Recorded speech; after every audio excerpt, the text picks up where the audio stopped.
पगला गया क्या? पगला गया क्या? पगला गया क्या? पगला गया क्या?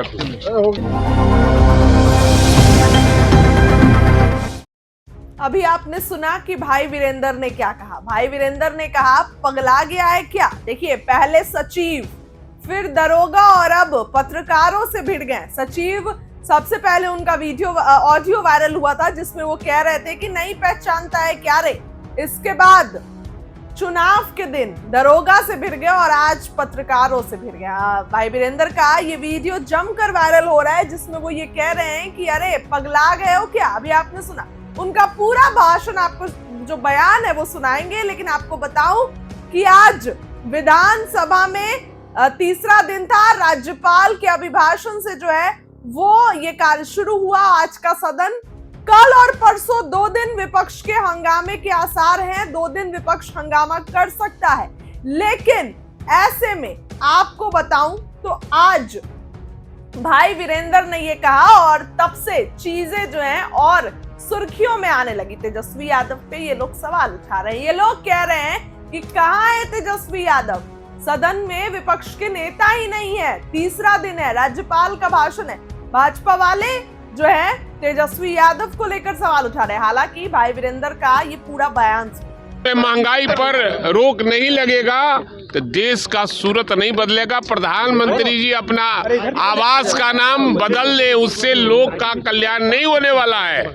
और कल्याण तभी होगा जब देश में बेरोजगारों को रोजगार मिलेगा और देश में बड़ी बड़ी फैक्ट्रियां लगेगी और देश में महंगाई जो है वो मुंह फाड़ कर खड़ी है। महंगाई पर जब तक रोक नहीं लगेगा लोग राहत की सांस नहीं लेगा। अपराध चरम सीमा पर है देश में, तो निश्चित रूप से अपराध पर भी लगाम लगाने की जरूरत है। भवन का नाम बदलने से देश का सूरत नहीं बदलेगा। सर, बुलडोजर कई जगह चल रहा है अतिक्रमण को लेकर के।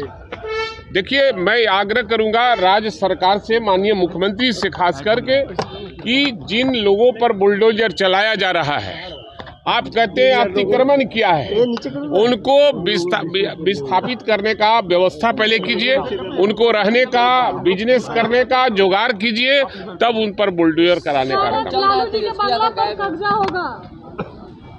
क्या लालू जी के बंगला पर कब्जा होगा कह रहे हैं। अरे कब्जा कैसे हो जाएगा? लालू जी का अपने से लिए हैं। महुआ बाग वाला बंगला के बारे में लिया हुआ है, मकान बना रहे हैं, इसमें कौन बड़ी बात है? पगला गया क्या? पगला गया क्या? सुना आपने क्या कुछ उन्होंने कहा। देखिए, सदन में भी विपक्ष के हंगामे हुए हैं। सदन में राज्यपाल ने जैसे ही भाषण देना शुरू किया तो आवाज नहीं पहुंची। करीब आधा, मतलब 5 से 6 मिनट तक उन्होंने भाषण दे दिया और आवाज विपक्ष तक, सत्ता पक्ष भी तो वहीं था, पहुंची नहीं आवाज। और ऐसे में कहीं ना कहीं चीजें जो है हो रही सी, वहां पर हंगामे के आसार हुए। खबरें आ रही हैं कि आरजेडी की जो एमएलसी है उर्मिला ठाकुर, उन्होंने नीतीश कुमार से सीधे भिड़ गई। हालांकि इसका वीडियो नहीं आया है, वीडियो आएगा तो आपको तक पहुंचाएंगे। तो इस तरीके की बातें निकलकर सामने आई, लेकिन सदन के अंदर तो ये सब हुआ ही। सदन के बाहर भी हंगामे कम नहीं थे। सदन के बाहर भी जमकर हंगामे हो रहे थे। भाई वीरेंद्र कहते हैं पगला गया है क्या। तो खूब बयानबाजियां विधानसभा के अंदर होती नजर आई। खूब तीखे बात विधानसभा के बाहर भी नजर आए। गर्मा गर्मी का माहौल नजर आया। कल और परसों 2 दिन और जो है ये शीत सत्र है, विंटर सेशन। तेजस्वी हालांकि आज नहीं पहुंचे थे। कल उनकी बेटी ने उनको बुलाया, चूंकि उनकी बेटी और उनकी पत्नी और उनका जो बेटा वो दिल्ली में है, तो तेजस्वी यादव अपनी बेटी से मिलने के लिए चले गए। कल हो सकता है तो तेजस्वी रहे। हंगामे के आसार हैं। फिलहाल दोस्तों, अभी आप भाई वीरेंद्र का बयान फिर से सुनिए और भी नेताओं ने क्या कुछ कहा है, उनके भी बयानों को आप एक एक करके सुनिए। महंगाई पर रोक नहीं लगेगा तो देश का सूरत नहीं बदलेगा। प्रधानमंत्री जी अपना आवास का नाम बदल ले, उससे लोग का कल्याण नहीं होने वाला है।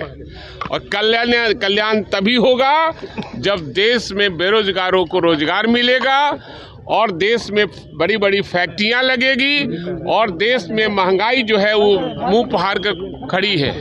महंगाई पर जब तक रोक नहीं लगेगा लोग राहत की सांस नहीं लेगा। अपराध चरम सीमा पर है देश में, तो निश्चित रूप से अपराध पर भी लगाम लगाने की जरूरत है। भवन का नाम बदलने से देश का सूरत नहीं बदलेगा। सर बुलडोजर कई जगह चल रहा है अतिक्रमण को लेकर के। देखिए, मैं आग्रह करूंगा राज्य सरकार से, माननीय मुख्यमंत्री से खास करके, कि जिन लोगों पर बुलडोजर चलाया जा रहा है, आप कहते हैं अतिक्रमण किया है, उनको विस्थापित करने का व्यवस्था पहले कीजिए, उनको रहने का, बिजनेस करने का जुगाड़ कीजिए, तब उन पर बुलडोजर कराने का काम। लालू जी के बंगला पर कब्जा होगा। क्या लालू जी के बंगला पर कब्जा होगा कह रहे हैं। अरे कब्जा कैसे हो जाएगा?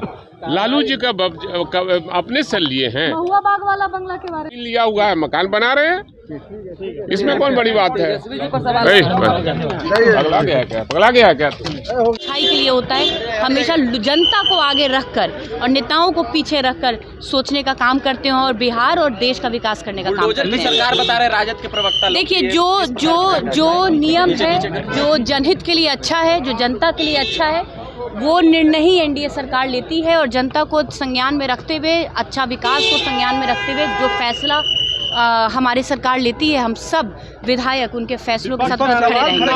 शासन की जो बातें होती थी, अब तो यूपी वाले विपक्ष के पास कुछ कहने को नहीं है। विपक्ष का वैसे काम होता है विरोध करना। आप कोई भी कार्य करिएगा तो विपक्ष उस पर सवाल उठाएगा, ये उनका काम है और वो अपना काम बखूबी कर रहे हैं। लेकिन विपक्ष भी अंदर ही अंदर ये बात भली भांति जानते हैं, जिस तरीके से बिहार वासियों ने एनडीए सरकार को अपना मैंडेट दिया, जिस तरीके से बढ़ चढ़ के जात पात धर्म से ऊपर उठकर एक मुश्त होकर एनडीए का सरकार बनाने का और एनडीए को वोट देने का काम किया है, विपक्ष को जनता ने आईना दिखा दिया। मुसलमानों को चिन्हित कर रहा जा रहा है, मुसलमानों को चिन्हित कर रही है। ऐसा कुछ नहीं है। भाजपा सरकार, एनडीए सरकार हर जाति, हर धर्म को एक साथ लेके चलने का काम करता है। और इसीलिए पूरे बिहार में आप देख रहे होंगे, जब आप वोटों को देखिएगा, मतदान को देखिएगा, तो जात पात से ऊपर उठकर बिहार वासियों ने बिहारी, खुद को बिहारी समझते हुए बिहार के उत्थान और विकास के लिए अपना मतदान किया। सरकार आगे बढ़ रही है, अच्छी काम कर रहे हैं। बिहार में कांग्रेस के साथ के गठबंधन को कैसे देख पा रहे हैं? अरे निश्चित तौर पे अब गठबंधन से तो हम लोग चुनाव लड़े हैं,